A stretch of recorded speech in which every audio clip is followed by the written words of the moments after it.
Juman Elmore, yan ang hindi natin alam. Oo, No. kasi nga medyo nagpahiwatig ang dalawa. Umani ng iba't ibang komento mula sa mga netizen ang trending video ng dating magkasintahan na sina James Reid at Nadine Lustre sa isang event sa isang mall sa Makati City.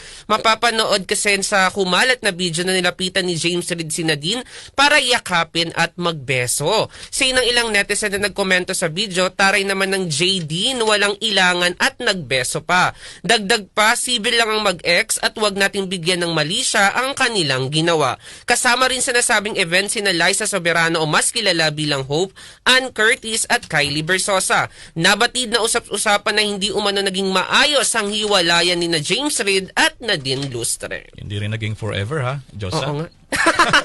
Walang forever. Siguro kasi nga may mga bagay talaga na hindi magkasundo ang dalawa. Kaya mas ginusto nila na maghiwalay na lang. Sige, sige. Maraming salamat, Josa! At iyan ang entertainment news na nag-iisang Josa sa balat ng radyo. Ako si Josa yan, Tatak Aramen.